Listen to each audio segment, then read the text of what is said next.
Good morning class. We are going to start with the topic DNA transcription in today class. In previous class we have already dealt with the DNA replication. In DNA replication there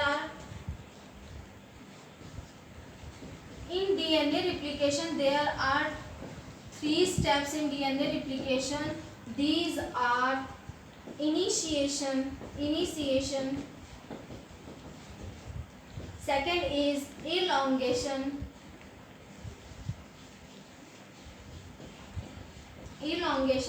and third is termination. In the step of initiation, there is addition of helicase enzyme and single SSB, binding of single SSB proteins, and unwinding of DNA helix by the enzyme helicase. In elongation, there is addition of nucleotides, new nucleotides on new nucleotide strand by the DNA polymerase third.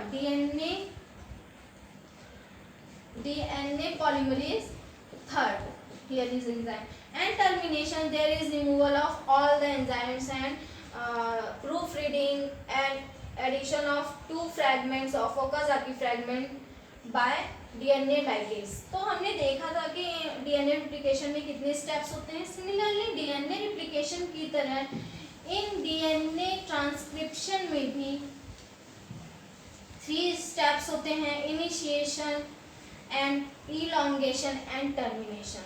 Similarly, इसमें भी 3 steps होते हैं. तो according to the Crick, Francis Crick ने पहले ही बताया था कि DNA का फॉर्मेशन, DNA replication के बाद DNA ट्रांसक्रिप्शन होता है जिसमें RNA की सिंथेसिस होती है. अब ट्रांसक्रिप्शन में RNA की सिंथेसिस के बाद प्रोटीन की सिंथेसिस होती है. अब ये सेंट्रल डोग्मा हाइपोथेसिस जो फ्रांसिस क्रिक ने दिया था उसके अकॉर्डिंग क्या था? Central dogma hypothesis. Francis Crick ने बताया था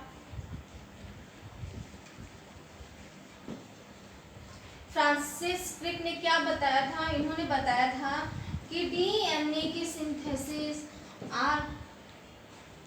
के बाद mRNA की सिंथेसिस होती है by DNA. Single strand double strand से mRNA की सिंथेसिस होती है. ये सिंगल स्ट्रैंड होता है mRNA, जबकि DNA डबल स्ट्रैंड होता है. तो इस डबल स्ट्रैंड से सिंगल स्ट्रैंड की सिंथेसिस कैसे होती है और mRNA से फर्दर प्रोटीन की सिंथेसिस होती है. इन्होंने क्या बताया था? DNA से इंफॉर्मेशन mRNA पे जाते हैं. ये mRNA पे इंफॉर्मेशन ट्रिप्लेट कोडॉन के फॉर्म में जाते हैं. ट्रिप्लेट कोडॉन्स बस न्यूक्लियोटाइड्स ही होते हैं, सिर्फ न्यूक्लियोटाइड्स होते हैं. ये क्या होता है कि डबल स्टैंडर्ड पे जो भी इंफॉर्मेशन होती है उसे कन्वर्ट किया जाता है mRNA पर सिंगल स्टैंडर्ड स्ट्रक्चर में कन्वर्ट किया जाता है. फिर mRNA पे जो भी इंफॉर्मेशन आती है in the form of nucleotides और nucleosides, in the form of nucleosides. अब क्योंकि न्यूक्लियोसाइड्स के फॉर्म में ये इंफॉर्मेशन आई है, अब क्या किया जाएगा? इसको रीड किया जाएगा बाय राइबोसोम इसे रीड करेगा. रीड करके tRNA ट्रांसफर करेगा यहाँ पे अमाइनो एसिड को. अमाइनो एसिड यहाँ पे बाइंड होगा और हर एक सेगमेंट को रीड किया जाता है in the form of triplet codon. Ribosome read करता है, फिर उसके अकॉर्डिंग tRNA अमाइनो एसिड को ट्रांसफ़र करता है. T फॉर ट्रांसफ़र को डिनोट कर रहा है, mRNA पर ट्रांसफ़र डिनोट करता है. राइबोसोम जो होता है वो यहाँ पे अमाइनो एसिड बाइंड कर देता है. Amino acid for example alanine आया है, अब इसने कोड किया एलानिन को, तो एलानिन आके बाइंड करेगा. वैलिन को कोड किया, वैलिन आके बाइंड होगा. फिर प्रो एलानिन या phenyl alanine, methionine for example, ये सभी 20 टाइप के अमीनो एसिड हैं. ये सभी बाइंड करते हैं according to the nitrogenous base के अकॉर्डिंग. जो भी यहाँ पे नाइट्रोजनस बेस है उसको रीड किया जाता है. वो इंफॉर्मेशन के फॉर्म में होता है, रीड करके ऐसे एक चैन प्रोटीन की सिंथेसाइज कर ली जाती है mRNA से। तो इसको जब डीएनए को जितने भी इंफॉर्मेशन प्रेजेंट थे डीएनए पर वो mRNA पे फर्दर लाया गया उन इंफॉर्मेशन को, तो उसे इस प्रोसेस को कहा जाता है ट्रांसक्रिप्शन। इस प्रोसेस को ट्रांसक्रिप्शन बोला जाता है। और फिर mRNA से जब कोडिंग को पढ़ ली जाती है, पढ़कर एक एक अमाइनो एसिड को जोड़ा जाता है एक चैन के रूप में, तो उसे क्या बोलते हैं? ट्रांसलेशन। तो इस तरीके से डीएनए से mRNA की सिंथेसिस को ट्रांसक्रिप्शन बोलते हैं और mRNA से प्रोटीन की सिंथेसिस को ट्रांसलेशन बोला जाता है। अब हम इस क्लास में ट्रांसक्रिप्शन पढ़ेंगे। ट्रांसक्रिप्शन में क्या है कि कौन कौन से एंजाइम्स इन्वॉल्व होती है ट्रांसक्रिप्शन में। सिंपली ट्रांसक्रिप्शन में 3 स्टेप्स होते हैं, जैसे कि डीएनए रिप्लिकेशन में भी 3 स्टेप्स थे, पहला initiation, second elongation and third termination. तो यहाँ पे भी जो ट्रांसक्रिप्शन प्रोसेस है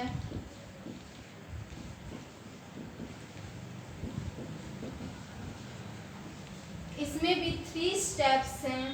first initiation,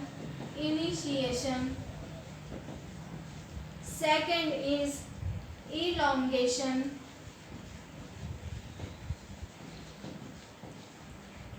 and third is termination।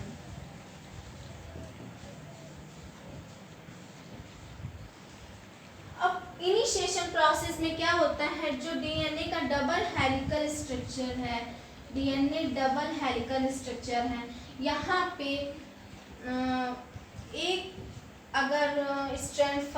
Strand की पोलैरिटी अगर 5 to 3 प्राइम के डायरेक्शन में है, 5 to 3 प्राइम की डायरेक्शन में, तो अदर स्ट्रैंड की जो पोलैरिटी होगी वो 3 प्राइम से 5 प्राइम के डायरेक्शन में होगी। क्योंकि जैसा कि रिप्लिकेशन में सिंथेसिस हो रही थी डीएनए की इन 5 प्राइम to 3 प्राइम डायरेक्शन, यहाँ पे भी सिंथेसिस वैसे ही होती है इन 5 to 3 प्राइम के डायरेक्शन। तो ऐसे चैन को चूज किया जाता है जहाँ पे जो पोलैरिटी है चैन की वो 3 प्राइम to 5 प्राइम के डायरेक्शन में हो। अगर फॉर एग्जांपल हम यहाँ से ले लेते हैं, तो किस चैन पे mRNA की सिंथेसिस होगी या कौन सा चैन रिस्पॉन्सिबल होगा mRNA की सिंथेसिस के लिए। फॉर एग्जांपल अगर हम एक स्ट्रैंड यहाँ पे 5 प्राइम से 3 प्राइम के डायरेक्शन में है और सेकंड स्ट्रैंड, क्योंकि एंटी पैरेलल दोनों स्ट्रैंड होते हैं यहाँ डीएनए के, तो सेकंड स्ट्रैंड 3 प्राइम से 5 प्राइम की डायरेक्शन में होगा। ये डीएनए का स्ट्रक्चर है। तो अब यहाँ पे किस स्ट्रैंड पे सिंथेसिस होगी, क्योंकि mRNA की भी सिंथेसिस 5 प्राइम से 3 प्राइम में डायरेक्शन में होगी, तो आप बता सकते हैं कि किस डायरेक्शन में होगी। उस चैन पे होगी ये जिस चैन की पोलैरिटी 3 प्राइम से 5 प्राइम के डायरेक्शन में होगा। तो टेम्पलेट स्ट्रैंड कौन सा होगा, जिस चैन की पोलैरिटी 3 प्राइम से 5 डायरेक्शन में होगी, 5 प्राइम के डायरेक्शन में होगी, वो टेम्पलेट स्ट्रैंड की तरह वर्क करेगा और टेम्पलेट स्ट्रैंड होगा। और इसमें हम देख सकते हैं कि देखिए कहाँ पे सिंथेसिस होगी। तो ये जो ब्लू कलर का चैन है इसकी पोलैरिटी 3 प्राइम to 5 प्राइम है, तो ये टेम्पलेट स्ट्रैंड होगा, टेम्पलेट स्ट्रैंड होगा। और यही स्ट्रैंड डीएनए की सिंथेसिस के लिए mRNA की सिंथेसिस के लिए रिस्पॉन्सिबल होगा टेम्पलेट स्ट्रैंड। इसी पर mRNA की सिंथेसिस होगी, और जिस पर mRNA की सिंथेसिस नहीं होगी वो होगा कोडिंग स्ट्रैंड।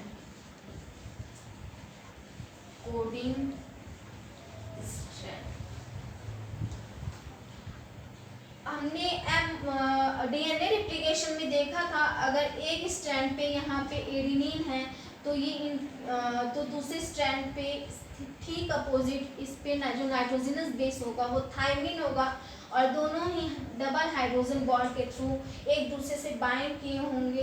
सिमिलरली अगर ग्वानीन है तो यहाँ पे साइटोसिन होगा, और ट्रिपल हाइड्रोजन बॉन्ड के थ्रू बाइंडिंग होगी यहाँ पे। तो इसे कोडिंग स्ट्रैंड क्यों बोलते हैं? क्योंकि जब टेम्पलेट स्ट्रैंड की सिंथेसिस टेम्पलेट स्ट्रैंड mRNA की सिंथेसिस करता है, तो फॉर एग्जांपल यहाँ पे एडेनिन, ग्वानिन, साइटोसिन और साइटोसिन थायमिन है, तो इसके अपोजिट यहाँ पे कौन सा होगा?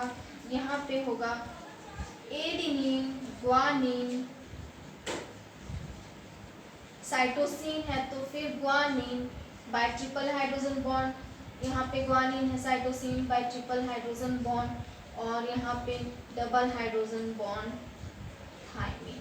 अब हम देखते हैं कि क्या mRNA की सिंथेसिस कैसे होती है, क्योंकि 3 प्राइम डायरेक्शन वाला ही टेम्पलेट स्ट्रैंड है, और यही टेम्पलेट स्ट्रैंड mRNA की सिंथेसिस करेगा। तो जो mRNA की सिंथेसिस होगी टेम्पलेट स्ट्रैंड से, वो कैसे होगी? ये mRNA फॉर एग्जांपल में ले रहे हैं, mRNA की सिंथेसिस कैसे हो रही है। अब जो यहाँ पे नाइट्रोजनस बेस प्रेजेंट है उसी की सिंथेसिस होगी। फॉर एग्जांपल यहाँ पे थायमिन है, तो थायमिन हमेशा एडेनिन से बाइंड करता है, तो यहाँ पे जो नाइट्रोजनस बेस ऐड होगा वो एडेनिन ऐड होगा। यहाँ पे साइटोसिन है तो यहाँ पे ग्वानिन ऐड होगा, यहाँ पे भी साइटोसिन है तो यहाँ पे ग्वानिन होगा, यहाँ पे ग्वानिन है तो यहाँ पे साइटोसिन होगा। अब हम इसे अपोजिट वाले स्ट्रैंड को कोडिंग स्ट्रैंड हम क्यों बोल रहे हैं, इससे देख सकते हैं कि जो यहाँ पे इंफॉर्मेशन जो प्रेजेंट है वो सेम प्रेजेंट है। 5 जो कोडिंग स्ट्रैंड है सेम उसी के तरह प्रेजेंट है। यहाँ पे भी एडेनिन, ग्वानिन, ग्वानिन, साइटोसिन, यहाँ पे भी एडेनिन, ग्वानिन, ग्वानिन, साइटोसिन। तो हम देख रहे हैं कोडिंग स्ट्रैंड से इसकी इसमें जो नाइट्रोजनस बेस सेम है, तो इस वजह से इस स्ट्रैंड को कोडिंग स्ट्रैंड बोला गया है, और जिससे सिंथेसिस होती है उसको टेम्पलेट स्ट्रैंड बोला जाता है। दोनों ही स्ट्रैंड अगर सिंथेसिस इसलिए नहीं करते हैं क्योंकि सिंथेसिस हमेशा 5 to 3 प्राइम डायरेक्शन में होगी। अगर यहाँ पर भी अगर इस पे सिंथेसिस होगी तो यहाँ पे सिंथेसिस अपोजिट डायरेक्शन में होगा, और कई सारे मॉलिक्यूल्स लाइक प्राइमर की तरह ही बहुत सारे पॉलीमरेज भी चाहिए होंगे और बहुत सारे प्राइमर्स भी चाहिए होंगे, और ब्रेक में mRNA की सिंथेसिस होगी, ब्रेकेज में mRNA की सिंथेसिस होगी।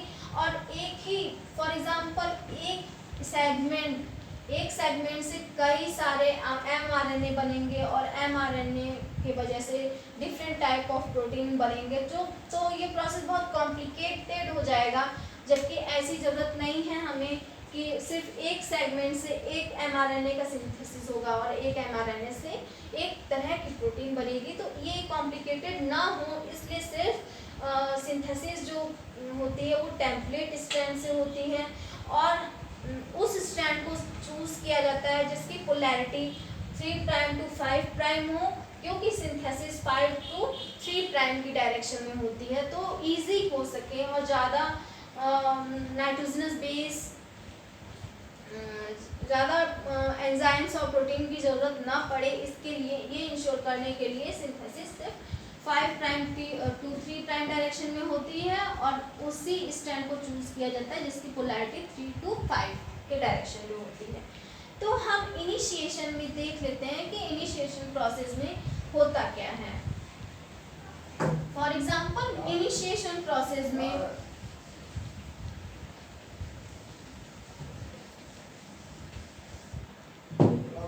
यहाँ पे डीएनए है, डीएनए का एक स्ट्रैंड 3 प्राइम से 5 प्राइम के डायरेक्शन में है, डीएनए का second strand 5 prime to 3 prime in direction में है, तो यहाँ पे प्रमोटर्स प्रेजेंट होंगे। ये प्रमोटर इनिशिएशन को इनहेंस करेंगे, इनिशिएशन को प्रमोट करेंगे, तो इसलिए इन्हें कुछ जो नाइट्रोजिनस बेस है एज ए प्रमोटर वर्क करते हैं। तो ये नाइट्रोजिनस बेस यहाँ पे प्रमोटर वर्क करेंगे। ये हमेशा towards the left hand side में प्रेजेंट होते हैं। प्रमोटर लेफ्ट हैंड साइड में प्रेजेंट होते हैं, और जो टर्मिनेटर, अब यहाँ पे टर्मिनेटर प्रेजेंट होंगे, ये towards the right hand side में प्रेजेंट होंगे टर्मिनेटर। और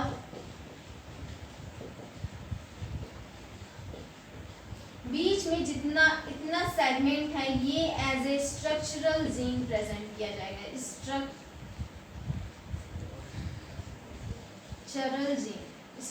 जीन तो स्ट्रक्चरल बीच में इतना सेगमेंट जो है ये स्ट्रक्चरल जीन का होगा। लेफ्ट हैंड साइड में प्रमोटर्स होंगे, राइट हैंड साइड में टर्मिनेटर होंगे, और बीच में स्ट्रक्चरल जीन होगा। तो बस इतने ही जीन जो स्ट्रक्चरल जीन है ये mRNA का फॉर्मेशन करते हैं, mRNA का फॉर्मेशन करते हैं। अब इनिशिएशन क्या है, कैसे होता है इनिशिएशन में जहाँ पे प्रमोटर प्रेजेंट होता है, इसके लिए एंजाइम रिस्पॉन्सिबल है DNA dependent RNA polymerase, DNA dependent RNA polymerase second. ये यूकैरियोट्स में क्या करता है, ये RNA पॉलीमरेज सेकेंड के दो सब यूनिट से मेनली बना होता है। एक सब यूनिट बड़ा होता है और एक सब यूनिट स्मॉलर होता है पॉलीमरेज का। पॉलीमरेज के ऊपर अपर मोस्ट में क्या सिग्मा सब यूनिट होता है, ये इनिशिएट करता है। यही प्रमोटर को DNA हेलिक्स पर खोजने का काम करता है, आइडेंटिफाई करने का काम करता है। जैसे ही प्रमोटर मिल जाता है ये सिग्मा सब यूनिट डिसोसिएट कर जाता है RNA पॉलीमरेज से। RNA पॉलीमरेज सेकेंड से डिसोसिएट कर जाता है, और फिर क्या होता है, बस ये इसका काम है इनिशिएशन का। सिग्मा सब यूनिट का काम है सिर्फ इनिशिएशन का।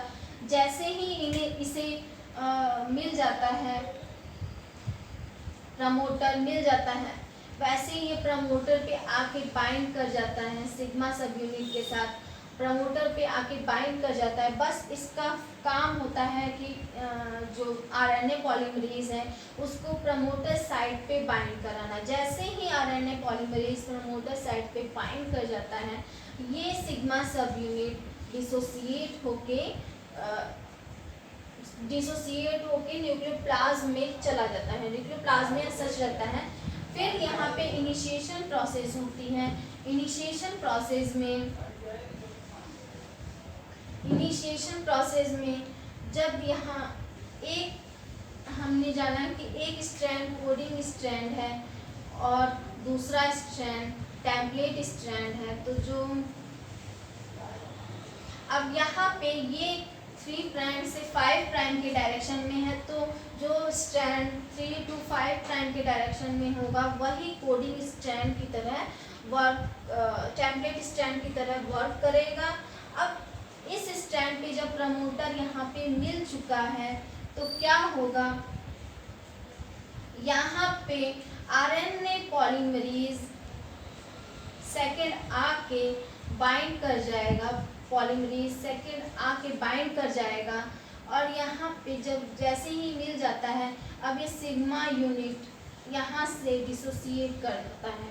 सिग्मा यूनिट डिसोसिएट हो गया। अब ये further RNA polymerase second move करेगा इन 5 प्राइम से 3 प्राइम डायरेक्शन में और न्यूक्लियोसाइड्स को ऐड करने का काम करेगा। अब RNA न्यूक्लियोसाइड्स इसलिए बोला जाता है क्योंकि नाइट्रोजनस बेस जो यहाँ पे ऐड होता है वहाँ पे फॉस्फेट ग्रुप नहीं होता, चेंज होता है।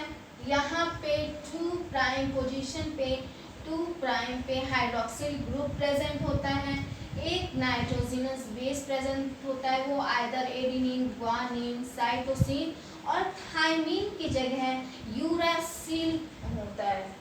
In comparison to DNA, DNA में क्या था कि वहाँ पे थाइमिन प्रेजेंट था, यहाँ पे थाइमिन की जगह पर यूरेसिल होता है, यूरेसिल प्रेजेंट होता है। अब जो वहाँ पे डीएनए पे फॉस्फेट ग्रुप था, यहाँ पे फॉस्फेट ग्रुप नहीं होता है, CH2OH यहाँ पे होता है, तो इसलिए फॉस्फेट ग्रुप इसमें नहीं होता है। तो जो न्यूक्लियोसाइड यहाँ पे होते, इनको न्यूक्लियोसाइड इसलिए बोला जाता है क्योंकि फॉस्फेट ग्रुप नहीं होता है, सिर्फ नाइट्रोजनस बेस प्रेजेंट होता है, नाइट्रोजनस बेस प्रेजेंट होता है यहाँ पे, plus pentose sugar.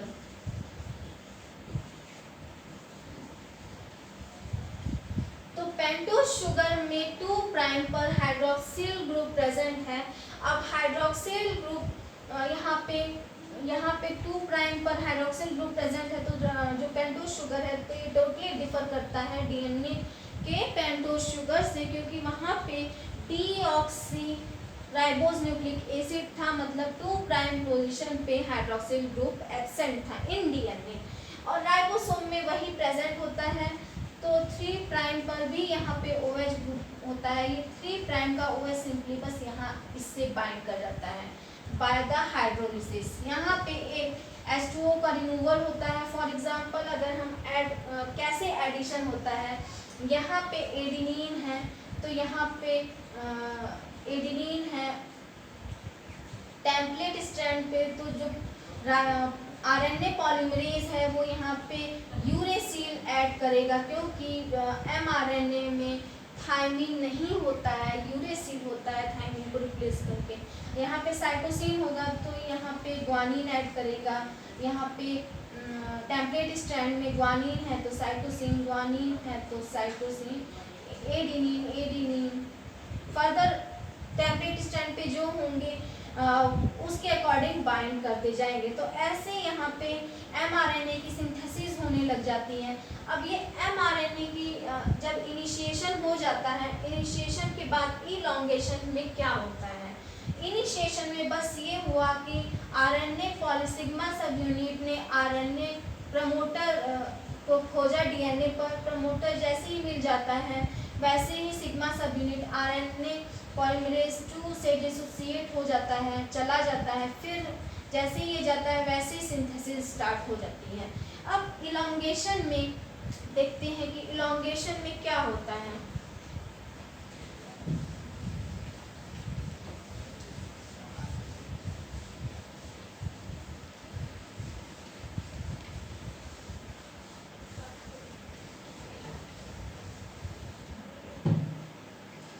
Elongation process में अब डीएनए के हमें इस स्ट्रैंड से सिंथेसिस करनी है जो 3 प्राइम से 5 प्राइम के डायरेक्शन में, वहीं पे टेम्पलेट की सिंथेसिस होगी। तो जो यहाँ पे आरएनए पॉलीमरेज सेकेंड है, वो कैसे ऐड करता है न्यूक्लियोसाइड्स को। तो हम एक न्यूक्लियोसाइड का यहाँ पे स्ट्रक्चर बना लेते हैं। फॉर एग्जांपल ये न्यूक्लियोसाइड है, 2 प्राइम पोजीशन पे हाइड्रोक्सिल ग्रुप, और सिमिलरली 3 प्राइम पोजीशन पे यहाँ पे भी हाइड्रोक्सिल ग्रुप है 3 प्राइम, और CH2OH यहाँ पे नाइट्रोजनस बेस, फॉर एग्जांपल अगर एडेनिन है। अब ये ऐड कैसे होगा, यहाँ क्योंकि हम जानते हैं 5 to 3 प्राइम सिंथेसिस होती है डीएनए की, एमआरएनए की सिंथेसिस, डीएनए की भी सिंथेसिस 5 to 3 होती है, और आरएनए की भी 5 to 3 होती है। तो हम देखते हैं सिंथेसिस कैसे होती है। अब नया न्यूक्लियोसाइड आया तब क्या होता है। अब ये न्यूक्लियोसाइड फॉर एग्जांपल यहाँ पे न्यूक्लियोसाइड आया CH2OH 5 prime,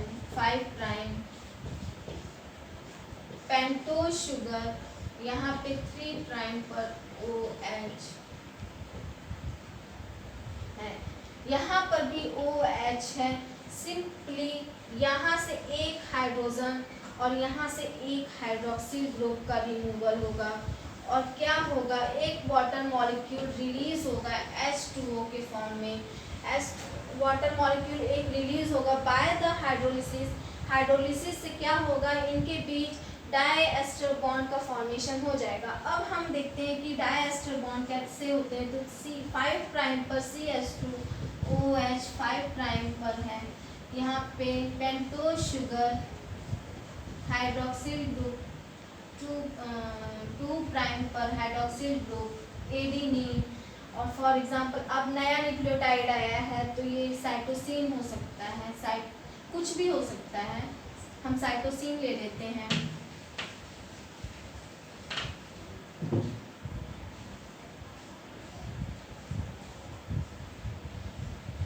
cytosine.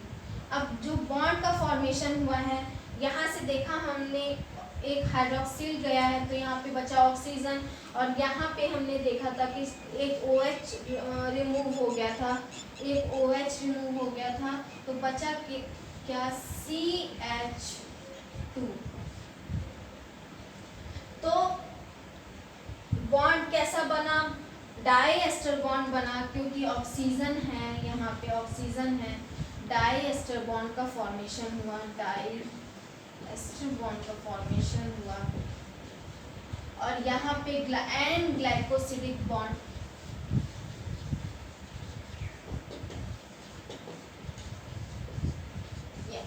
N glycosidic bond, यहाँ पे डाई एस्टर बॉन्ड। सिमिलरली यहाँ पर भी ऐसा ही होगा, यहाँ पे एक OH है तो यहाँ से एक हाइड्रोजन रिमूव होगा, और जो फिर से नया न्यूक्लियोटाइड आएगा तो यहाँ पे भी OH है, तो ये OH और H मिलके वाटर H2O वाटर हाइड्रोलिसिस हो जाएगी, एक वाटर मॉलिक्यूल निकल जाएगा। और जो 5' है,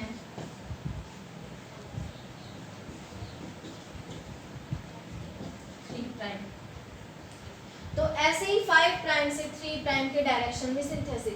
तो इलॉन्गेशन में क्या हुआ, जब DNA की सिंथेसिस एक एक न्यूक्लियोटाइड, RNA की सिंथेसिस में एक एक न्यूक्लियोटाइड जब ऐड हो जाते हैं, लंबी चेन बन जाती है, RNA पॉलीमरेज जब यहाँ तक आ जाता है प्रमोटर से, अब टर्मिनेटर पे आ जाता है, तो RNA को अब यहाँ पे बहुत जो टर्मिनेटर साइट है, यहाँ पे लगातार थायमिन प्रेजेंट होते हैं, तो क्या होता है, यहाँ पर भी RNA के टर्मिनेटर पे, मतलब जब mRNA की सिंथेसिस पूरी हो जाती है, यहाँ पे ये सिंथेसिस हो जाती है, तो क्योंकि यहाँ पे थायमिन प्रेजेंट है, तो बहुत सारे एडेनिन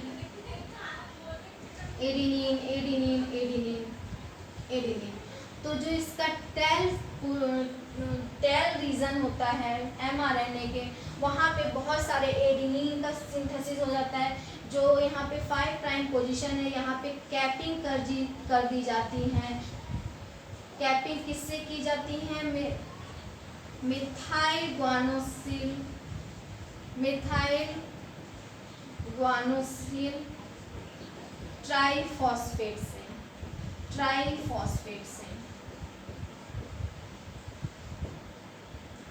तो यहाँ पे कैपिंग कर दी जाती है, और यहाँ पे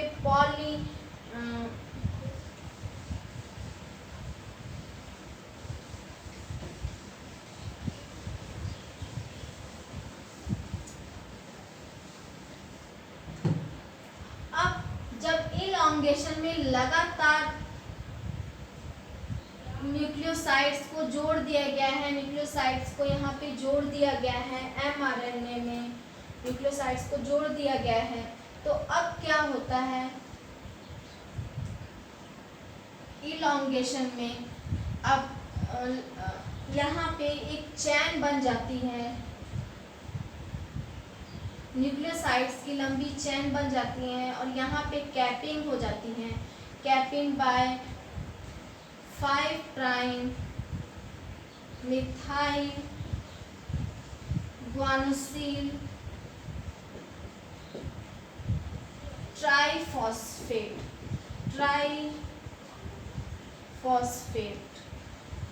से मिथाइल गुआनोसिल ट्राइफॉस्फेट ऐड कर दिया जाता है। अब जब इलॉन्गेशन में ये ऐड हो गया तो अब बारी आती है टर्मिनेशन की। अब टर्मिनेशन में क्या होता है, टर्मिनेशन में जैसे टर्मिनल पॉइंट पे पहुंचता है, यहाँ पे बहुत सारे थायमीन प्रेजेंट होते हैं। अप्रॉक्सीमेटली 2000 थायमीन प्रेजेंट होते हैं एट द टर्मिनेटर। अब टर्मिनेटर पे थायमीन प्रेजेंट है तो यहाँ पे जब टर्मिनल पॉइंट आता है तो फिर से जो यहाँ पे सिग्मा यूनिट डिसोसिएट हो गया था, फिर से यहाँ पर आरएनए पॉलीमरेज पर आके सिग्मा यूनिट बाइंड कर जाता है। अब यहाँ पे जब सिग्मा यूनिट बाइंड कर जाता है तो लगातार एडिनिन को टेल पोजीशन पे, टेल रीजन पे एडिनिन को जोड़ दिया जाता है लगातार। अप्रॉक्सीमेटली 2000 एडिनिन को लगातार जोड़ दिया जाता है। तो जो mRNA की मैच्योर mRNA की सिंथेसिस हुई, वहाँ पे क्या देखा गया, कैपिंग हो जाती है, क्योंकि यहाँ पे न्यूक्लियस में इसकी कैपिंग, न्यूक्लियस में mRNA की सिंथेसिस होती है, न्यूक्लियस से इसको फिर ट्रांसफ़र करना होता है साइटोप्लाज्म में फॉर प्रोटीन सिंथेसिस। तो इसके लिए न्यूक्लियर पोर से ये इजीली ट्रांसमिट हो जाए बिना किसी चेंज के, तो इसलिए यहाँ पे मिथाइल गुआनोसिन ट्राइफॉस्फेट की कैपिंग कर दी जाती है यहाँ पे, और पॉलीएडिनाइलेट चैन की सिंथेसिस हो जाती है। पॉलीएडिनाइलेट चैन यहाँ पे बन जाता है, पॉलीएडिनाइलेट चैन यहाँ पे अप्रॉक्सीमेटली 2000। अब क्या होता है, जब सिंथेसिस होती है टर्मिनेशन के बाद, जो हमें मिलता है mRNA, ये रफ mRNA होता है, क्योंकि इसमें वो जीन भी आते हैं जिनसे प्रोटीन की सिंथेसिस नहीं की जानी है, और वो न्यूक्लियोटाइड्स भी आते हैं जिनसे प्रोटीन की सिंथेसिस नहीं करनी है। तो अब उन्हें रिमूव करना होता है। तो इसमें जो सरफेसेस होते हैं, कुछ एक्सॉन होते हैं और इंट्रॉन होते हैं। तो ये अल्टरनेट में प्रेजेंट होते हैं। एक्सॉन, यहाँ पे एक्सॉन प्रेजेंट है, यहाँ पे इंट्रॉन प्रेजेंट है। ये एक्सॉन्स हैं towards the outer side and intron towards the inner side, लेकिन अल्टरनेट भी प्रेजेंट होते हैं। अब इन्हें रिमूव करना होता है। इंट्रॉन से किसी भी प्रोटीन की सिंथेसिस नहीं होती है, तो इसे इमैच्योर आरएनए से हटा देना होता है by the process of splicing. तो इस स्प्लाइसिंग की प्रोसेस में तो आगे हम रफ जो mRNA है उससे मैच्योर आरएनए की सिंथेसिस कैसे होती है और नेक्स्ट क्लास में स्टडी करेंगे।